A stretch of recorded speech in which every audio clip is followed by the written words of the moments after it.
Assalamualaikum warahmatullahi wabarakatuh. Baiklah, perkenalkan nama saya Lolita Anggi Agustria dari kelas MJT2 Manajemen. Baiklah, saya akan menjelaskan dari pertemuan 9 sampai ke 15, yaitu pelajaran komputer. Yang pertama itu dari pertemuan 9 sampai 10, yaitu menjelaskan hollow-up, action, follow-up. Ada yang tahu itu apa hollow-up? Hollow-up itu adalah merupakan fungsi yang mengambil data dari tabel bantu. Cuman perbedaan dari follow-up itu mengambil data secara vertikal, sedangkan hollow-up itu mengambil data secara horizontal. Sedangkan hollow-up RDR-nya di sebelah sisi kiri atau horizontal, dan sedangkan follow-up itu RDR-nya di sebelah kanan yaitu vertikal. Follow-up ini pilih sel yang ingin kita jadikan acuan atau kemudian titik komanya kita blok kalau tabel bantu atau datanya. Dan jangan lupa untuk mengunci tabel data ini kita menekan tombol F4.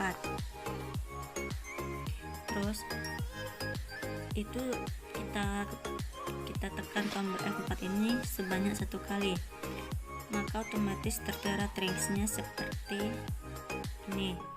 Dan ada 2 trings, yaitu artinya mengunci baris dan kolom. Setelah itu kita titik koma lagi dan pilih kolom yang ingin kita tampilkan. Nama barang ini terdapat pada kolom yang kedua. Nama barang itu terdapat pada kolom yang kedua itu jangan lupa paling terakhir, yaitu kita menulis kata false agar supaya apabila di datanya kode yang kita masukkan di sini datanya tidak ada, maka tidak akan ditampilkan. Itu follow-up. Sedangkan untuk follow-up secara umum sama, cuman membedakan untuk model datanya bantu. Yang secara horizontal menampilkan datanya itu klik sama dengan follow-up kolomnya sel yang ingin jadi acuan titik koma kemudian blok datanya. Di sini datanya yang warna biru supaya mudah untuk kita lihat yang mana kita blok. Yang headernya tidak usah, jangan lupa tekan F4 lagi. Apabila tekan F4 maka akan muncul stringnya atau string, dan kode stringnya atau stringnya itu mirip US dollar. Kemudian titik koma dia ada pada baris yang kedua. Kalau tadi yang kita bahas tentang baris keberapa, nama barang itu pada baris yang kedua. Titik koma close-nya sama seperti tadi, tekan enter, copy ke bawah yang datanya sudah ada. Kemudian kita masukkan ke baris ketiga, terus kita blok satuannya pada baris keempat. Kita kasih model accounting supaya kelihatannya titiknya. Misalnya E itu tidak ada di sini, kita enter ini, kita menggunakan false menampilkan datanya kemudian harganya.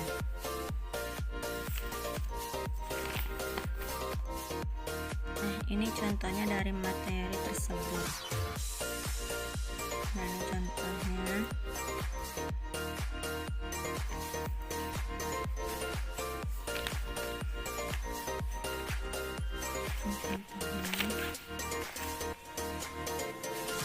Nah, kita bahas rumus ke-14, yang itu rumus pertama itu sum.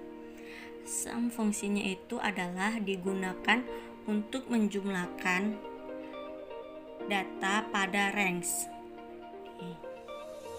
Menjumlahkan datanya nih. Terus saat ini merupakan rumus yang familiar yang sering kita gunakan. Rumus lainnya sangat mudah dan kita sering gunakan pada rumus sum. Dan yang kedua itu rumus count. Count ini digunakan untuk menghitung banyak data, mirip dengan sum. Cuman bedanya di sum ini untuk menjumlahkan datanya nih, sedangkan account ini adalah untuk menghitung banyak datanya pada suatu range. Dan di sini udah ada contoh, ini contohnya.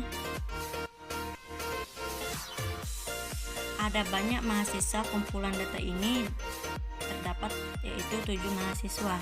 Nih, dihitung dari ini nama mahasiswanya,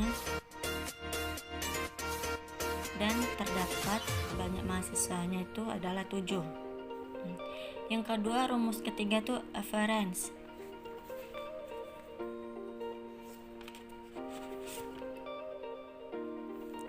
Fungsi average ini digunakan untuk mendapatkan nilai rata-rata dari kumpulan data suatu range. Di sini kita mulai mau cari berapa nilai rata-rata dari mahasiswa. Klik semua ini, nilai ini, kita blok, terus kita tekan enter, dan kita dapat hasil dari nilai rata-rata nama mahasiswa ini, yaitu ini dia hasilnya. Yang keempat itu rumus IF.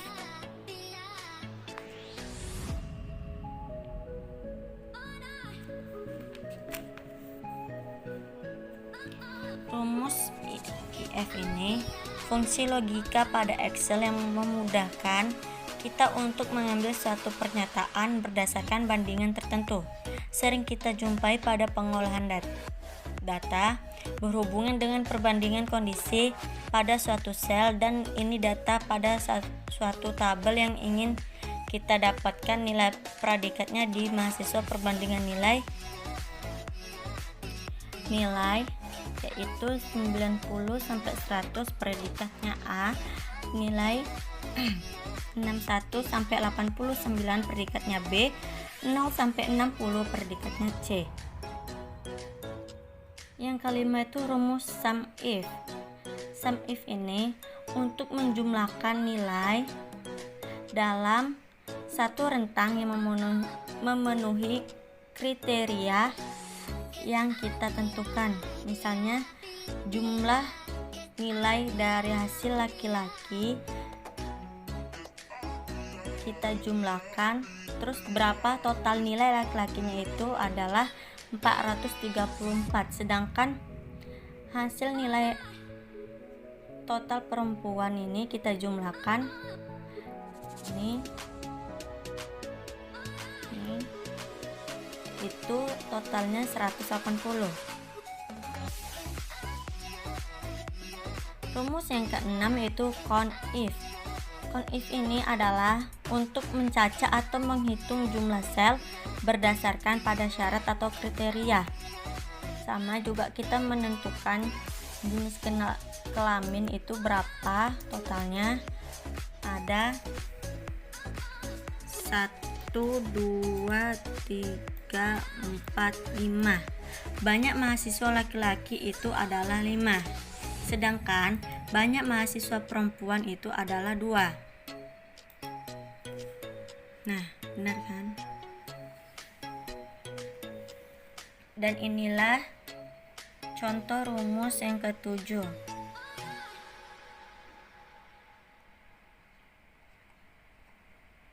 Dan ini contoh rumus yang ke-14, rumus VLOOKUP dan HOOKUP yang tadi kita bahas dalam materi tersebut.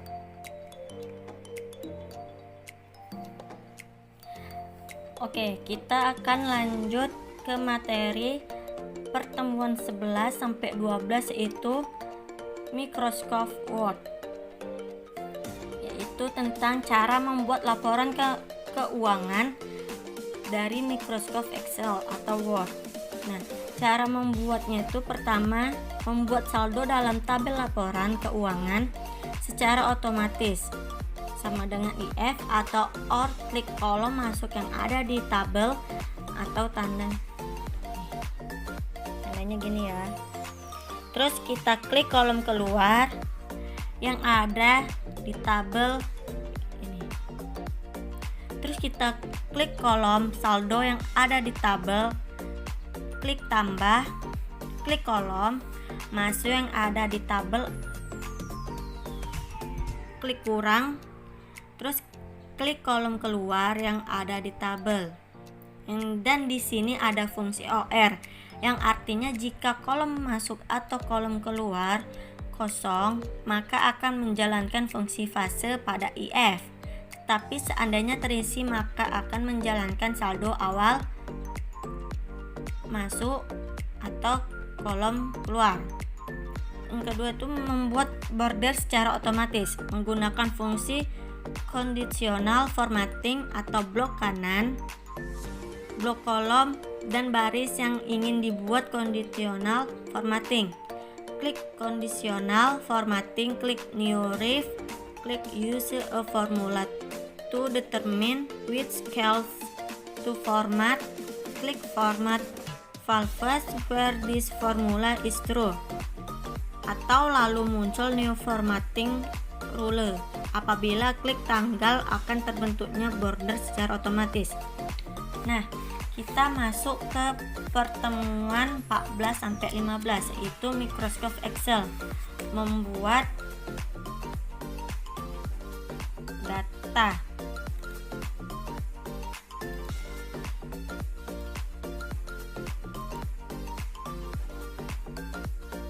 Pertama-tama kita buat kolom seperti kayak gini, masukkan sesuai yang dosen minta atau guru yang klien minta. Nah, sesudah itu kayak mana sih Kak buat caranya grafik kayak gini? Nah, kita blok ini, blok. Nah, kita blok, terus kita pilih insert. Nah, insert, kita pilih line ini. Nah, kita pilih dan kita pilih yang sesuai dengan angka yang kita masukin dan pembeliannya dan jumlahnya ini berapa. Nah, saya pilih ini. Sesudah itu muncul kayak gini. Membuat ininya di sebelah kanan, kiri, bawah, atas. Ini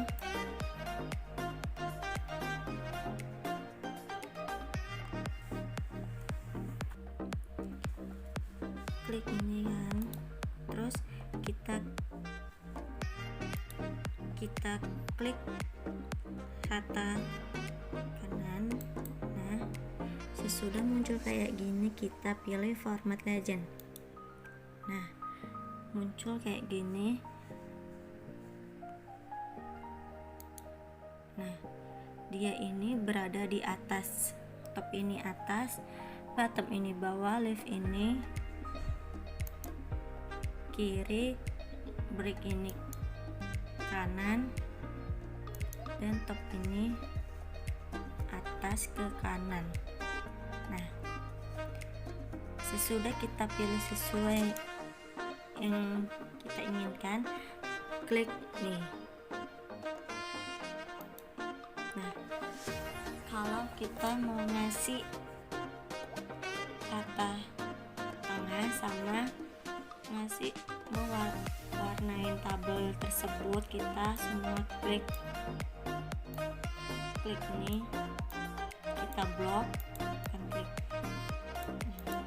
kita blok semuanya dan kita pilih home. Nah, dan kita pilih nih, ini top rata kiri, ini rata tengah, ini rata kanan. Nah,